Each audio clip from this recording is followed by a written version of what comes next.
another vlog, another day po.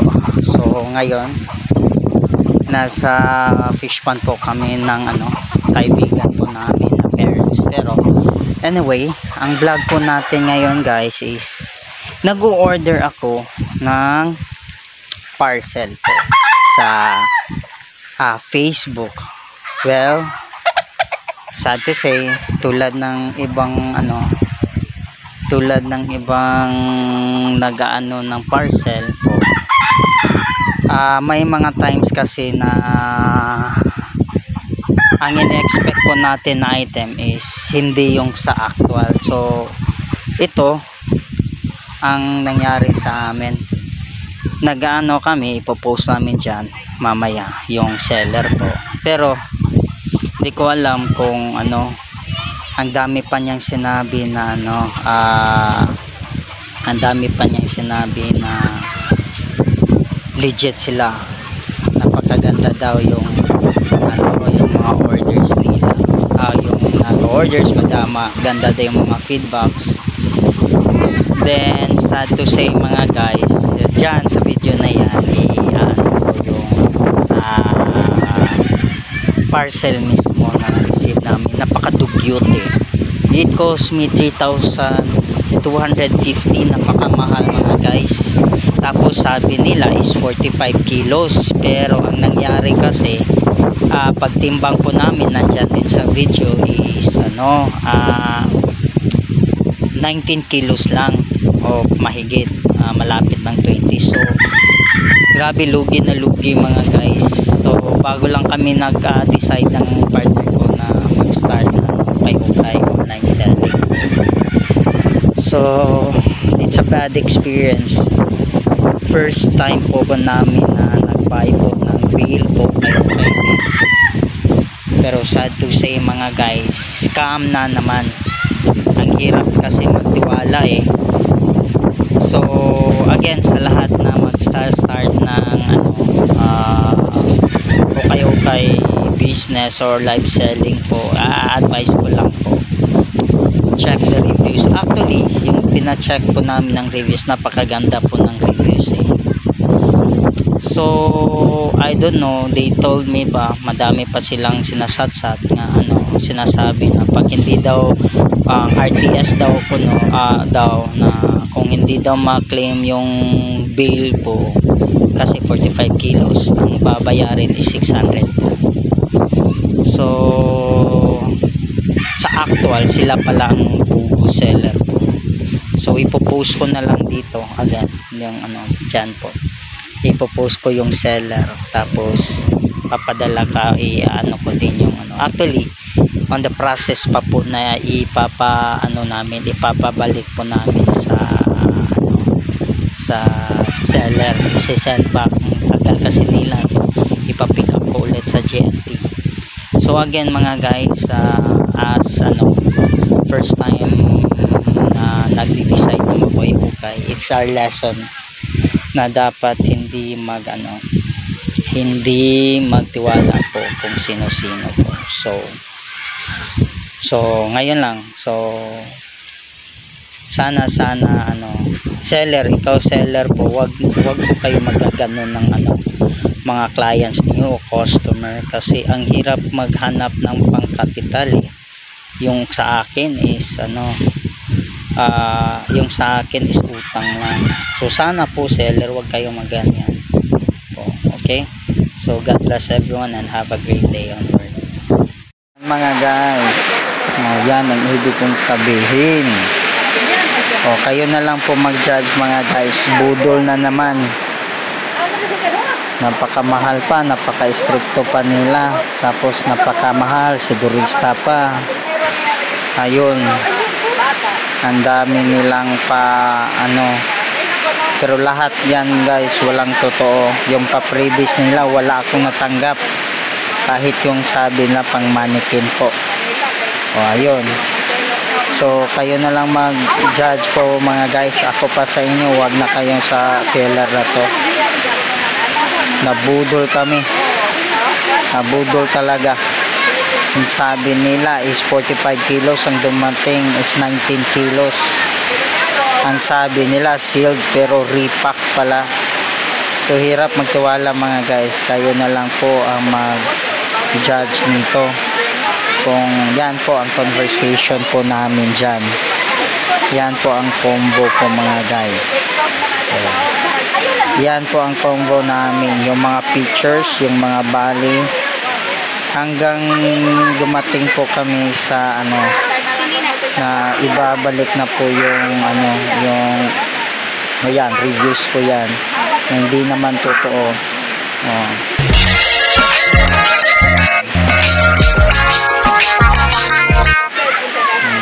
So yan po mga guys. Hanggang dumating po kami sa ano, na dumating na po ang package po or ang bali. Napaka frustrating po mga guys. Ganyan po, napaka frustrating. Yung sa in-expect ko is tayo pa yung magalaga. Tapos 45 kilos. So ang dumating last 45 kilos 19. Wag na po kayo magdansa po sa Facebook. So ang daming nagpapaano dyan. Pero madami naman din mga legit, pero hahanapin mo nyo pa. So parang hindi kayo maging katulad po sa amin. Careful lang po tayo sa page po. Nag-record. Review ba? So, ganun po mga guys ha. So wag na kayo mag-order po. Wag na po mag-order po dito. Wag na po kayo mag-order po sa page na to. Sige na po mga guys. God bless you all po. God bless you all. And be careful po. Be careful po kayo sa mga scam. O yung mga paasa po. Yan po ang page po. Yan po ang page po. Yan din ang mga ads nila. Ads lang po yan. Mga ads po. Hindi po yan totoo. So, sa mga seller dyan na hindi naman legit, huwag po kayo paasa po. Kasi ang hirap hanapin yung pera. Ang sa akin, utang pa yan. So, God bless you all guys. God bless you all.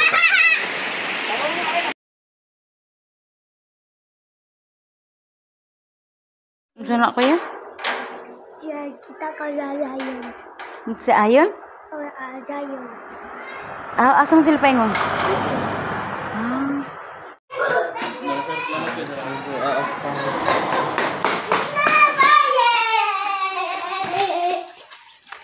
Hello, kuya.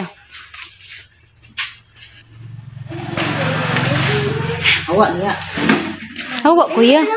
Huwag mag-ipaabotong po ano. Hawa sa! Paabotong 45. 55 kilos? Oh, 45 kilos niya. Anak siya? Gaway manikin. Walay katungkuan. Budol. Bibi, hawa ba? May abot 25. Ina seller, ano ba to? 25. Yung seller, actually in-expect ko is Tayo pa yung sealed talaga. Tapos 45 kilos. So ang dumating, last 45 kilos, 19 kilos mahigit. So, hindi ko pa disappointed na ako. Huwag mo na lang Tapos, yung buksan. Ibalik mo na lang ata yan. So, hindi ko alam kung paano ba to i-ano. So, i-open na. Open na to. Ipakita ng silong na di kanina. Gani, abi na ako kita mag-open. So, I was disappointed kasi hindi ko ganito ang expected ko. Dili nga ang Dapat plano. nakasilyado to. So, sabi nyo, handpick. Sabi nyo, nakasealed. Bandol. Bundle. Bulky. Oh, bulky. Ito, repack lang kasi ito eh. So, kahit first time ako, Kabaluta. Uy, na alam ko na hindi ito ganito yung ano. di, ang iyang gipicture Michael, bulkuan. Oh, bulto. Oo. So, shout out sa inyo ha. Nakabulto pala. Nakabulto. Wala na Michael. Pinili anak. So, Kasama nung manikin dira. Ang sabi Awa, dira, kuya. ninyo, may freebies, may mannequin. Lingkod sa dira. Kaya naglagot ko. Sipon na din. Ito lang pa freebies ninyo, galing. O hindi kayo sumunod sa ano ninyo, usapan. Ang manikin dira. O, walang mannequin. So, Bot na lang jud. Naglagot ko. Nalapon? O, hindi ko alam kung legit ba yung ano sabi ninyo. Saan ka na Tapos, mo din gisabutan di mo? hindi ito ano eh. First bundle. First bundle. May stampa tayo dito.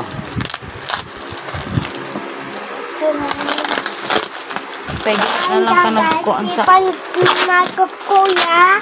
Kuan siya o Pwedeng kuan kay siya sipan bukas sa island. 45 yun. 45 ang dumating is ito na lang eh. Edition na. Di, kuan na. Ihuwad. Hawa ko ya kay naglagot ra ba ko? Di na ni siya kuan. Kita may kuan eh. Kuya, wala mo dito. Sayang, pang ano lang kasi ito eh. 2K lang kasi ito. Gipili na na gud. So, hindi ko alam seller ha. Hindi ko alam kung Malipay, masaya mami o ma-disappoint sa inyo. Nakakainis. hindi ko alam seller kung ano ba. Nakakainis talaga. Oh, ganun ba yung pagbandol? Hindi, alam ko yun. Yung bandol.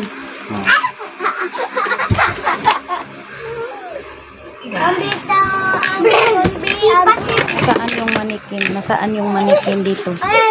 Wala yung manikin. Imo iPhone, oy. iPhone yan. Pero tingnan na natin mamaya to review. Walang manikin. Bahiyon tayo mo. Ay, naku. Well, Nike meron pero hindi ko alam.